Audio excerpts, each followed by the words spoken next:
ശ്രീ ഗുരുവായൂരപ്പാ ശരണം. ശ്രീ ജഗദംബികായേ നമ. ഇനി നമ്മുടെ 19ാമത്തെ അധ്യായത്തിൽ നമ്മൾ തലാതി ലോകങ്ങളെ കുറിച്ചാണ് പറയുന്നത്. അതലം വിതലം സുതലം തലാതലം എന്നൊക്കെ ഉണ്ടല്ലോ. അപ്പൊ അതലം വിതലം തലാതലം, അപ്പൊ തലാതി ലോകങ്ങളെ കുറിച്ച് നോക്കുന്നു. മനോഹരമായ അതലത്തിലെ മയന്റെ മകനായ മഹാപരാക്രമൻ ഗർവിഷ്ഠനുമായ ബലൻ വസിക്കുന്നു. ഈ അസുരൻ 96 വിധത്തിലുള്ള മായകളെ സൃഷ്ടിക്കുന്നു അത്രേ. ബലിഷ്ഠനായ അവൻ കൂട്ടുവായിട്ടപ്പോൾ സ്വൈരിണികള്, കാമിനികള്, കുംശലികൾ തുടങ്ങിയ വ്യഭിചാരിണികൾ ഉണ്ടായി. അവന്റെ കൂട്ടുവായിൽ നിന്നുണ്ടായി. അവര് ഹാടകം എന്ന രസത്തെ പുരുഷന്മാരെ കൊണ്ട് പാനം ചെയ്യിച്ച് മതോന്മത്തരാക്കി തീർക്കുന്നു. 10,000 ആനകളുടെ ശക്തിയുള്ളവർ സ്ത്രീകളോട് ചേർന്ന് കാമലാലസരായി ആനന്ദം അനുഭവിക്കുന്നു എന്ന് പറയപ്പെടുന്നു കേട്ടോ. അതലത്തിന് താഴെയുള്ള വിതലത്തിലെ ഹാടകേശ്വരൻ എന്ന നാമം സ്വീകരിച്ച് ഭഗവാൻ ഭവാനി ദേവിയോടും ഭൂതഗണങ്ങളോടും ചേർന്ന് വസിക്കുന്നു. ബ്രഹ്മാവിന്റെ സൃഷ്ടി അഭിവൃദ്ധിപ്പെടുത്താനായിട്ട് മഹാദേവൻ ഭവാനി ദേവിയോട് ചേർന്ന് അവിടെ വിഹരിക്കുന്നു. അവരുടെ വീര്യത്തിൽ നിന്ന് ഹാടകി എന്ന പേരായ നദി ഉത്ഭവിച്ചിരിക്കുന്നു. അതലത്തിൽ കാറ്റിനാൽ ഉണ്ടാകുന്ന അഗ്നിയാൽ ആ നദിയിലെ നീര് പറ്റുമ്പോൾ അത് സ്വർണമായി പരിണമിക്കുന്നു. ആ സ്വർണം കൊണ്ട് അസുര സ്ത്രീകൾ തങ്ങൾക്കുള്ള ആഭരണങ്ങൾ പണിയിച്ചണിയുന്നു. വിതലത്തിന് താഴെയായി സുതലം സ്ഥിതി ചെയ്യുന്നു. അവിടെ കീർത്തിമാനും പരമഭക്തനും വിരോചനസുതനുമായ മഹാബലി വസിക്കുന്നു. ഭഗവാന്റെ അവതാരമായ വാമനമൂർത്തി സകല ഐശ്വര്യങ്ങളും പ്രദാനം ചെയ്തുകൊണ്ട് ഗോപുരത്തിൽ ഗദാധാരിയായി കാവൽ നിൽക്കുന്നു. ദേവേന്ദ്രന് സ്വർഗം തിരിച്ചു കൊടുപ്പിച്ചുവെങ്കിലും ഭഗവാൻ ഇന്ദ്രനോടല്ല കാരുണ്യം കാട്ടിയത് മഹാബലിയോടാണെന്ന് മനസ്സിലാക്കണം. ദേവന്മാരോട് ചില ആൾക്കാർ ചോദിക്കും, ഭഗവാനിന്റെ ദേവന്മാരോട് മാത്രം ഒരു ഇഷ്ടം അങ്ങനെയില്ല ഭഗവാനെന്ന് ഈ കഥയിലൂടെ വ്യക്തമാകുന്നു. അഹങ്കാരത്തിന് കാരണമാകുന്ന ധനം വാങ്ങി മോക്ഷം സുലഭമായി വാരിക്കോരി കൊടുത്തു. അവിടെ സുതലാധിപനായ മഹാബലി ഭഗവാനെ പ്രകീർത്തിച്ചുകൊണ്ട് വാഴുന്നു. ഈ ദാനം ചെയ്തതിനെ മഹാന്മാർ പല വിധത്തിലും പറയുന്നുണ്ട്. നാരദ, പുരുഷാർത്ഥങ്ങൾ 4 കൊടുക്കുവാൻ പ്രാപ്തിയുള്ള ഈശ്വരന് ബലിയുടെ ഭൂമി കൊണ്ട് ഐശ്വര്യമൊന്നും ഉണ്ടാകാനില്ലല്ലോ. ഏതൊരു ദേവന്റെ നാമം ജപിക്കുമ്പോഴാണോ കർമ്മബോധങ്ങളെല്ലാം അറ്റുപോകുന്നത്, ആ ദേവനെ യോഗീശ്വരന്മാർ സാംഖ്യയോഗാദികൾ കൊണ്ട് സേവിച്ച് മോക്ഷത്തെ പ്രാപിക്കുന്നു. അങ്ങനെയുള്ള ആ ഭഗവാനാണ് ബലിക്ക് സർവ്വ ഐശ്വര്യങ്ങളും ദാനം ചെയ്ത് പരമപദത്തിൽ എത്തിച്ചത്. പോരെ, പിന്നെന്ത് വേണം? ഇതിലപ്പുറം എന്ത് വേണം? മായയാൽ മൂടപ്പെട്ട ആത്മവിസ്മൃതി ഉണ്ടാക്കുന്ന ഭോഗവും ഐശ്വര്യവും തരുന്ന ഭഗവാൻ നമ്മെ അനുഗ്രഹിച്ചു എന്നെങ്ങനെ പറയുവാൻ സാധിക്കും? വലിയ അനുഗ്രഹിക്കാൻ മറ്റു വഴികളൊന്നും കാണാഞ്ഞിട്ടാണ് ഭഗവാൻ കാപട്യം കാണിച്ച് വാമന വേഷം കൊണ്ട് ഭൂമി യാചിച്ചത്. സുതലത്തിലേക്ക് പറഞ്ഞയച്ചിട്ടും ബലി പറഞ്ഞു അത്രേ. ഗുരുവായ മന്ത്രിയോടുകൂടി ഇന്ദ്രൻ യാചിച്ചത് ഭോഗ ഐശ്വര്യങ്ങളാണ്. എത്രമാത്രം വിഡ്ഢിത്തമാണ് ഇന്ദ്രൻ ചെയ്തത്! എന്റെ പിതാമഹനായ പ്രഹ്ലാദനും ഭഗവാന്റെ ദാസ്യമാണ് ചോദിച്ചത്. ഹിരണ്യകശിപു മരിച്ചിട്ട് കിട്ടിയ രാജ്യവും മറ്റു ധനങ്ങളും നൽകാമെന്ന് പറഞ്ഞിട്ടും പ്രഹ്ലാദൻ അതൊന്നും ഭരിച്ചില്ല. എൻ്റെ മുത്തശ്ശൻ ഭഗവാന്റെ ദാസ്യം മാത്രം അർത്ഥിച്ചു. എനിക്കും അങ്ങനെ മതി എന്നാണ് അദ്ദേഹം പറയുന്നത്. നോക്കൂ, അതുല്യ പ്രാഭവമുള്ള ഭഗവാന്റെ ഇച്ഛ മനസ്സിലാക്കുവാൻ പക്വതയില്ലാതെ എനിക്ക് സാധ്യമാണോ? എനിക്ക് എന്തറിയാം? എന്റെ സുതലത്തിന് കാവൽക്കാരനായി ഭഗവാൻ നിൽക്കുന്നു. പണ്ട് രാവണൻ ഇവിടെ ദിഗ്വിജയത്തിനായി വന്നു അത്രേ. അപ്പോൾ ഭഗവാൻ ആ ദശാസ്യനെ കാലിന്റെ ചുണ്ടുവിരൽ കൊണ്ട് 1000 യോജന ദൂരത്തേക്ക് വലിച്ചെറിഞ്ഞു അത്രേ. വന്നത് അടുത്തേക്ക് പരീക്ഷിക്കാൻ വേണ്ടിയിട്ട്. ആ സുതലത്തിൽ ഭക്താഗ്രണിയായ ബലി സർവസുഖങ്ങളും അനുഭവിച്ചുകൊണ്ട് സസുഖം വാഴുന്നു. അങ്ങനെയാണ് ഈ അതലത്തിന്റെയും സുതലത്തിന്റെയും വർണ്ണന ഉണ്ടായത്. പറഞ്ഞില്ലേ? ഇനി എന്താ പറയേണ്ടത്? തലാതലങ്ങളുടെ സ്ഥാനം പറയാം. സുതലത്തിന് താഴെയായി തലാതലത്തിൽ ത്രിപുരാധിപനായി ദൈത്യ രാജാവായ മയൻ വസിക്കുന്നു. ഗംഭീരാണ്. ഭഗവാൻ ശ്രീപരമേശ്വരൻ ലോകക്ഷേമത്തിനു വേണ്ടി ത്രിപുരത്തെ ദഹിപ്പിച്ചു. എന്നാൽ മായാവിയായ മയനിൽ കാരുണ്യം വർഷിച്ച അഗ്നിയിൽ നിന്നും രക്ഷിച്ചു മയന. ആ മയൻ ശംഭുവിന്റെ അനുഗ്രഹം കൊണ്ട് തലാതലത്തിൽ പൂജ്യനായി രാജ്യസുഖം അനുഭവിച്ചു വാണു.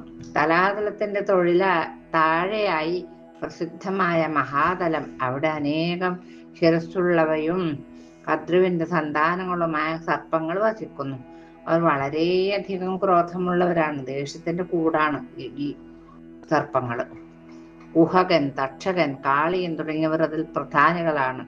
വലിയ പടമുള്ള ആ സർപ്പങ്ങൾ ഭഗവാന്റെ വാഹനമായ ഗരുഡനെ ഭയപ്പെട്ട് വസിക്കുന്നു. എന്നാൽ ചിലപ്പോൾ അവർ തന്റെ കുടുംബങ്ങളോടൊത്ത് ഗരുഡനോടുള്ള പേടി മറന്നു വിഹരിക്കുകയും ചെയ്യുന്നുണ്ട്. മഹാതലത്തിന് താഴെ രസാതലം. അവിടെ ദാനവന്മാര്, ദൈതേയന്മാര്, ദേവന്മാരുടെ ശത്രുക്കളായ നിവാത, കവചന്മാര്, കാലേയന്മാര്, ഹിരണ്യപുരവാസികള് വസിക്കുന്നു. ഇവർ ജന്മനാ തന്നെ സാഹസികരും മഹാബലശാലികളുമാണ്. സർവേശ്വരനായ ശ്രീഹരിയാൽ ഹതരായ അവരുണ്ടല്ലോ ഒരു രസാതലത്തിൽ സർപ്പങ്ങളെപ്പോലെ വസിക്കുന്നു. അവർ ഇന്ദ്രന്റെ ദൂതിയായ സരമ ജപിച്ച മന്ത്രത്തിനാൽ ഇന്ദ്രനെ ഭയപ്പെട്ട് കഴിയുകയാണ് കേട്ടോ. രസാതലത്തിന് താഴെയായി എന്താ പറയാനുള്ളത്? 10,000 യോജന താഴെയായി പാതാളം. ഇവിടെ നാഗലോകപതികളായ വാസുകി, ശംഖൻ, ഗുളികൻ, മഹാശങ്കൻ, ശ്വേതൻ, ധനഞ്ജയൻ, ധൃതരാഷ്ട്രൻ, ശംഖചൂടൻ, കപളൻ, അശ്വതരൻ, ദേവദത്തൻ തുടങ്ങിയ സർപ്പങ്ങൾ വസിക്കുന്നു അവിടെ പാതാളത്തില്. ആ സർപ്പങ്ങൾ മഹാക്രോധശാലികളുമാണ്. നേരത്തെ പറഞ്ഞതുപോലെ തന്നെ ഭയങ്കര ദേഷ്യക്കാരാണെന്നർത്ഥം. പല സർപ്പങ്ങൾക്കും 5 തുടങ്ങി 100, 1000 ഫണം ഉണ്ട്. പാതാളത്തിന്റെ മൂലദേശത്തിൽ 30,000 യോജന ദൂരെ ഭഗവാന്റെ തമോ ഗുണമൂർത്തി അനന്തൻ വസിക്കുന്നു. പരമാത്മാവിനെയും പ്രപഞ്ചത്തിനെയും സമ്യക്കാകും വണ്ണം കർഷണം ചെയ്യുന്നവൻ എന്ന അർത്ഥത്തിൽ സംഘർഷണമൂർത്തി എന്ന പേരിൽ പ്രസിദ്ധനായി. ഈ അതിശേഷൻ അനന്തൻ. ഹേ നാരദ, ഭഗവാൻ അനന്തന്റെ 1000 ഫണങ്ങളിൽ ഒന്നിലാണ് ഈ ഭൂമണ്ഡലം കടുകുമണി പോലെ സ്ഥിതി ചെയ്യുന്നത്. ഒന്നനങ്ങിയാ മതി. കാലത്താൽ ഈ പ്രപഞ്ചത്തെ ഉപസംഹരിക്കാൻ ഇച്ഛിക്കുന്ന അനന്തന്റെ കോപാവേശത്താൽ ചലിക്കുന്ന പുരികക്കൊടികളുടെ മധ്യത്തിൽ നിന്ന് 3 കണ്ണുകളോടുകൂടിയ ഏകാദശ രുദ്രന്മാര് ജനിച്ചു. അനന്തന്റെ പുരികക്കൊടിയുടെ മധ്യത്തിൽ നിന്ന്. അവരുടെ കൂടെ തന്നെ ത്രിശൂലം ഉയർത്തിപ്പിടിച്ച് വന്നു മഹാദേവനും ജനിച്ചു. ലോകസംഹാരം ചെയ്യുന്ന രുദ്രന്റെ അവതാരത്തിന് കാരണമായതുകൊണ്ടാണ് അനന്തനെ താമസീ മൂർത്തിയായി വിശേഷിപ്പിച്ചത്. സുന്ദരനായ സംഘർഷണമൂർത്തിയുടെ പാദത്തിലെ നഖകാന്തിയിൽ സർപ്പാധിപന്മാരും ഭക്തന്മാരും തങ്ങളുടെ മുഖത്തെ കണ്ണാടിയിൽ എന്ന പോലെ വ്യക്തമായി കാണുന്നു. നാഗരാജ കന്യകമാർ ഭഗവാന്റെ സ്പർശന സുഖത്തിന് വേണ്ടി അഗരു, ചന്ദനം തുടങ്ങിയ കുറിക്കൂട്ടുകൾ തങ്ങളുടെ സുന്ദരമായ കൈകൾ കൊണ്ട് പുരട്ടിക്കൊടുക്കുമ്പോൾ ആ കന്യകമാര് ലജ്ജാവിവശകളാകുന്നു. ഭഗവാൻ അവരെ മന്ദസ്മിതത്തോടുകൂടി ഇങ്ങനെ മന്ദഹസിച്ചുകൊണ്ട് ഭഗവാൻ നോക്കും. ഇവർക്കാണെങ്കിൽ നാണം. മധുരമായ വാക്കുകളാൽ ഭൃത്യന്മാരെയും ദേവന്മാരെയും ഒരുപോലെ ആനന്ദിപ്പിക്കുന്നവനും ഐരാവതത്തിന്റെ കഴുത്തിലെ വൈജയന്തിമാല പോലെ ഒരിക്കലും വാടാത്ത തുളസിമാല ധരിച്ചവനും നീലപ്പട്ടിന്റെ വസ്ത്രവും ഉത്തരീയവും ധരിച്ചവനും ഏകകുണ്ടലധാരിയും ഒരു കാതിലേ ഇടുള്ളൂ. ഇന്നിപ്പോ കുറെ ചെറുപ്പക്കാരാണല്ലേ ഒരു കാതിലിട്ടിട്ട് നടക്കുന്നതല്ല അവരെല്ലാം ഈ അനന്തമൂർത്തിന്റെ അംശമാണ്. കലായുധം ധരിച്ച ശോഭയേറിയ കൈകളോട് കൂടിയവനും ഭക്തന്മാരുടെ മനോരഥങ്ങൾ സാധിപ്പിച്ചു കൊടുക്കുന്നവനും ദേവന്മാരും സിദ്ധന്മാരും ചാരണന്മാരും ഗന്ധർവന്മാരും തുടങ്ങിയ എല്ലാവരും നിത്യവും സേവിക്കുന്നവനുമായി സംഘർഷണമൂർത്തി വിരാജിക്കുന്നു. അങ്ങനെയാണ് സംഘർഷണമൂർത്തിയുടെ കഥ. ഇനിയിപ്പം നരകസ്വരൂപാണ് നമുക്ക് വർണ്ണിക്കാനുള്ളത്. ശേഷഭഗവാന്റെ ഈ മാഹാത്മ്യം ബ്രഹ്മപുത്രനായ സനാതന മഹർഷി ബ്രഹ്മസഭയിൽ കീർത്തിച്ചു കൊണ്ടിരിക്കുന്നു. ഈ ലോകത്തിന്റെ ഉത്ഭവവും നിലനിൽപ്പും നാശവും ഭഗവാൻ സത്വാദി ഗുണങ്ങളോടുകൂടി ഒറ്റക്ക് നിർവഹിക്കുന്നു. ഭഗവത് തത്വത്തെ ഭഗവത് കൃപ കൊണ്ടല്ലാതെ അറിയുവാൻ കഴിയുകയില്ലല്ലോ. ആരുടെ നാമം ഉച്ചരിച്ചാൽ എല്ലാ ദുഃഖങ്ങളും പാപങ്ങളും വേറിട്ടു പോകുമോ ആ ഭഗവാനെ ആരാണ് സ്മരിക്കാതിരിക്കുക?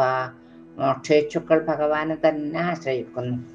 നദികള്, പർവ്വതങ്ങള്, ജീവജാലങ്ങള് തുടങ്ങിയവയെ ധരിക്കുന്ന ഈ ഭൂമിയെ ഒരു പരമാണു കണക്കെ ശിരസിൽ ധരിച്ചൊരു കൂസലം കൂടാതെ നിൽക്കുന്ന ആ വീരശൂര പരാക്രമിയുടെ മാഹാത്മ്യം വാഴ്ത്താൻ സഹസ്രജിഹ്വന് പോലും സാധ്യമല്ല. 1000 നാവുള്ള അവനും കൂടി പറയാം ആവൂലാന്ന്. അപ്രമേയമായ ആ ഗുണങ്ങളോടുകൂടി സംഘർഷണമൂർത്തി ഈ ഭൂമിയെ യത്നം കൂടാതെ വഹിച്ച് സ്വതന്ത്രനായി നിൽക്കുന്നു. അപ്പൊ സംഘർഷണമൂർത്തി അനന്തനും വേറെ വേറെയാണ് നമുക്ക് മനസ്സിലായില്ലേ? എന്താ പറയാ, ശാസ്ത്രത്തിൽ പറഞ്ഞ മാതിരി കാമനകളോടുകൂടി പല കർമ്മങ്ങളും ചെയ്ത് അതിന്റെ ഫലമായിട്ടാണ് ഓരോ ഭക്തന്മാരും എത്തുന്ന സ്ഥലമാണിത്. അത് രാജാവായാലും ശരി, മനുഷ്യനായാലും ശരി, പക്ഷിമൃഗാദികളായാലും ശരി, ധർമ്മകർമ്മങ്ങൾക്കനുസരിച്ച് ഓരോ ലോകത്തിൽ എത്തിച്ചേരും. ഈ ലോക വിഷയങ്ങളെ കാക്ഷിക്കുന്നവർക്ക് അവരവരുടെ കർമ്മങ്ങൾക്കനുസരിച്ച് നിർമ്മിക്കപ്പെട്ട പ്രാപ്യസ്ഥാനങ്ങളാണ് ഇത്. നാരദര് ശ്രീനാരായണ മഹർഷിയോട് ചോദിക്കുന്നു, ഋഷി, ഈ ലോകത്തിൽ ഒന്നിനും മറ്റൊന്നിനോട് സാമ്യമില്ലല്ലോ അല്ലെ? ഈ വൈവിധ്യത്തിന് എന്താണ് കാരണം എന്ന് ചോദിച്ചു. അപ്പൊ പറയുകയാണ്, ഓരോരുത്തരിലും അന്തർലീനമായി കിടക്കുന്ന സത്വ രജ തമോ ഗുണങ്ങളുടെ ഏറ്റക്കുറച്ചിൽ കാരണം ഓരോരുത്തർക്കും ഓരോ അനുഭവങ്ങൾ ഉണ്ടാകുന്നു. ത്രിഗുണങ്ങളുടെ തോതനുസരിച്ച് പ്രവൃത്തിയുടെ ഫലം വ്യത്യസ്തമാകുന്നു. സത്വഗുണം അധികമുള്ളവർക്ക് സുഖം ഉണ്ടാകുന്നു, രാജസ ഗുണം അധികമുള്ളവർക്ക് ദുഃഖം ഉണ്ടാകുന്നു, താമസ ഗുണക്കാർക്കാകട്ടെ ദുഃഖവും അലസതയും ഉണ്ടാകുന്നു. ഏറ്റവും നല്ലത് മേലെ നിൽക്കുന്ന സത്വഗുണം തന്നെയാണ് എല്ലാം കൊണ്ടും. ഓരോരുത്തർക്കും അവരവരുടെ കർമ്മത്തിനനുസരിച്ച് ഓരോ ഗതിയും ഉണ്ടാകുന്നു. നാരദ, 3 ലോകങ്ങളുടെ ഇടയിൽ തെക്കേ ഭാഗത്ത് ഭൂമിക്ക് താഴെയായി അഗ്നിശ്വാത്തന്മാർ, അങ്ങനെ ഒരു കൂട്ടർ വസിക്കുന്നു. അവർ തങ്ങളുടെ ഗോത്രക്കാർക്ക് അനുഗ്രഹം നേർന്ന് സമാധിയിൽ വാഴുന്നു. അവർക്കുണ്ട് കേട്ടോ ഭക്തിയും വിശ്വാസം. സമാധിയല്ല. യമധർമ്മ രാജാവ് തന്റെ ദൂതരാൽ കൊണ്ടുവരപ്പെട്ട പരേതന്മാർക്ക് അവരുടെ കർമ്മങ്ങളുടെ ഗുണദോഷങ്ങൾക്കനുസരിച്ച് ശിക്ഷ കൽപ്പിക്കുന്നു. അതിനായി സ്വന്തം ദൂതന്മാരെ ആ ശിക്ഷ നടപ്പാക്കാൻ നിയോഗിക്കുന്നു. നരകം 21 28 അഭിപ്രായമുണ്ട്. ഞാൻ അവയെ ക്രമപ്രകാരം പറഞ്ഞു തരാം. താമിശ്രം, അന്ധതാമിശ്രം, രൗരവം, മഹാരൗരവം, കുംഭീഭാഗം, കാലസൂത്രം, മസിപത്രവനം, പൂത്രീമുഖം, അന്ധകൂപം, കൃമിഭോജനം, സന്തംശം, തപ്തകുണ്ടം, വജ്രകണ്ടകം, ചാൽമലി, വൈതരണി, പൂയോദം, പ്രാണരോധം, വൈശസം, ലാലാഭക്ഷം, സാരമേയാതനം, അവീചി, അയപ്പാനം, ക്ഷാരകർദ്ദമം, രക്ഷോഭക്ഷം, സ്ഥൂലപ്രോതം, ദന്തശൂകം, വടാരോധം, പര്യാവർത്തനം, സൂചിമുഖം. ഇപ്രകാരമാണ് 28 നരകങ്ങൾ. ജീവജാലങ്ങൾ അവരവരുടെ കർമ്മഫലങ്ങൾക്കനുസരിച്ച് ഈ യാതനാമയമായ നരകത്തിൽ എത്തിച്ചേരും. സ്ഥൂല ശരീരം കൂടാതെ ഒരു സൂക്ഷ്മ ശരീരം നമുക്കുണ്ടെന്നും ആ സൂക്ഷ്മ ശരീരമാണ് പോയിട്ട് നരകം ചെയ്ത് ദുഷ്കർമ്മം ചെയ്തവർക്ക് നരകം എന്ന് പറയുന്നില്ലേ, ദുഷ്കർമ്മം ചെയ്തവർ അവിടെയാണ് എത്തിച്ചേരുന്നത് എന്ന് പറയുന്നത്. അങ്ങനെ പറഞ്ഞുകൊണ്ട് നമുക്ക് ബാക്കി ഭാഗം നാളെ പറയാം. നരകത്തിന്റെ ശരിയായ ഭാഗം എന്തൊക്കെയോ, ഇന്ന പാപം ചെയ്ത ഇന്ന നരകം, ഇന്ന പാപം ചെയ്ത ഇന്ന നരകം എന്നൊക്കെ ഉണ്ട് അത്രേ. അതൊക്കെ നാളെ പറയാമെന്നാണ് വിചാരിക്കുന്നത്. കായേന വാചാ മനസേന്ദ്രിയർവാ ബുദ്ധ്യാത്മനാ വാ പ്രകൃതേ സ്വഭാവാത് കരോമി യദ്യൽ സകലം പരസ്മൈ നാരായണായേതി സമർപ്പയാമി.